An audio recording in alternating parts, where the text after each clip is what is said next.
You're going to lose sleep. You'll doubt whether it'll work. You'll stress to make ends meet. You won't finish your to-do list. You'll wonder whether you made the right call and have no way to know for years. This is what hard feels like, and that's okay. Everything worth doing is hard, and the more worth doing it is, the harder it is. The greater the payoff, the greater the hardship. If it's hard, good. It means no one else will do it. More for you.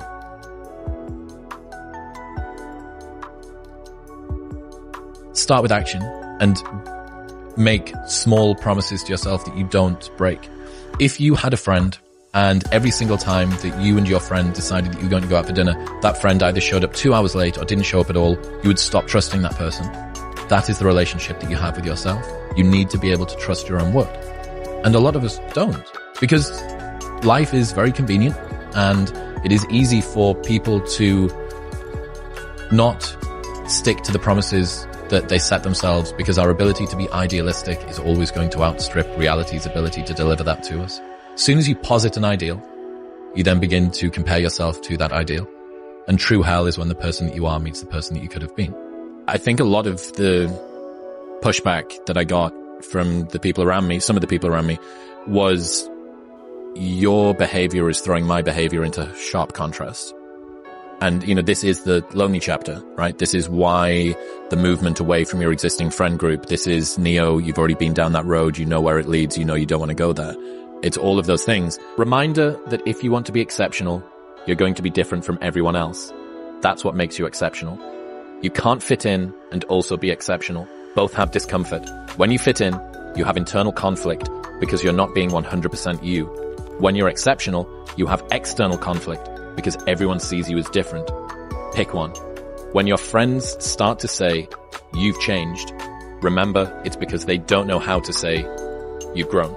But because, at least for me, I always have such inherent uncertainty of my own opinions and such a sense that everybody else is balanced and actually knows what they're doing, that I give undue weight to the criticisms of others. Oh, maybe they are right. Maybe it is stupid for me to stop drinking. Maybe this does make me boring. Maybe it is pointless for me to do. Like, who even knows if meditation works? Sam Harris, right? Like, all of these doubts that start to creep in, and that, like we were saying before, I was riddled with fake ambitions. My ambitions were fake. They weren't ambition. They were insecurity. Most of our lives are dragged by insecurity and shame. They're not driven by ambition. And it's a tragic truth that most of us are going to have. Our ambitions and our narratives fail us before we realize that they're illusions and mirages and they're false. This is the discomfort that everybody feels, whether you're launching a business or doing personal development or doing all the rest of it. And as opposed to thinking about it as a bug, think about it as a feature. And as opposed to thinking about it as something that's a personal curse that's difficult, think about it as the selection criteria that everybody has to get over. That's the reason why so few people are equanimous and actually have peace in their mind. Because meditation is hard and everyone thinks, am I doing it right? This kind of sucks and I'm twitchy and I'm tired today. Why are so few people in shape? Because going to the gym and sticking to the gym is difficult. Maybe it's a tiny bit easier for some people that like it than others, but for most people, most of the time, it's really, really hard. Thinking about the challenges that you need to face is just a selection criteria. The cost of doing business, right? This is just the cost of doing business, and I need to pay it. If they don't have what you want, don't listen to what they say. There's no greater waste of time than justifying your actions to people who have a life you don't want. You need to do something that is worthy of being prideful about, right? What would have had to have happened in a week for you to look back on that week with pride?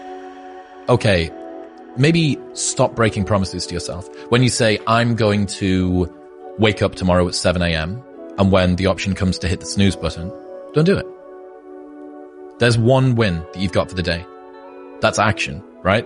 There's a list of things that are not doing the thing. So here is a list of things that are not doing the thing. Preparing to do the thing isn't doing the thing. Scheduling time to do the thing isn't doing the thing. Making a to-do list for the thing isn't doing the thing. Telling people you're going to do the thing isn't doing the thing. Messaging friends who may or may not be doing the thing isn't doing the thing. Writing a banger tweet about how you're going to do the thing isn't doing the thing. Hating on yourself for not doing the thing isn't doing the thing.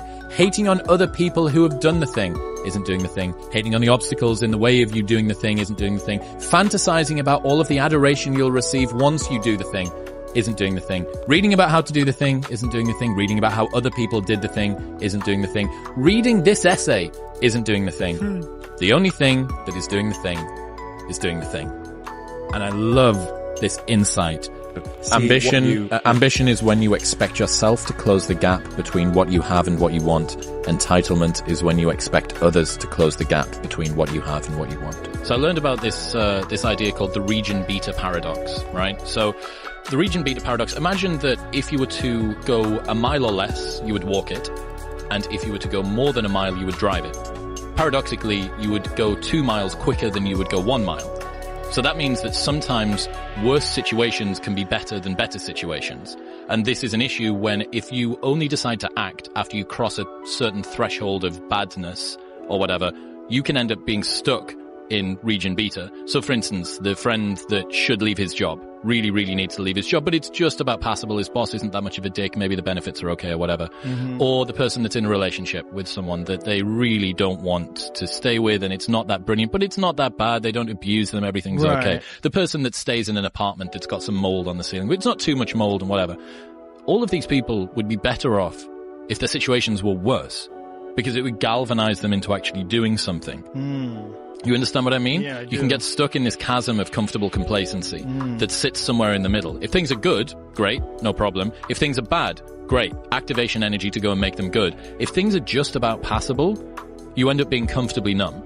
Here's how to get older without getting better. Keep relearning the same lesson.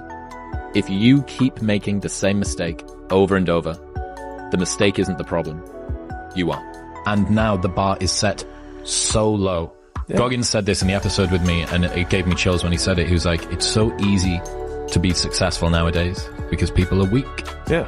Everybody's weak. Dana White says it as well. Yeah. I tell my kids, it is so easy. If you are even a, weekend savage, you will run these kids over. Yeah. If my life was a movie and someone were to watch it, I hope they'd be inspired to take risks. Not just risks to achieve success, but embrace feeling. Both pride and shame, fear and excitement. Personally, I want to experience as much life as possible, and that only happens when you embrace the highs and the lows.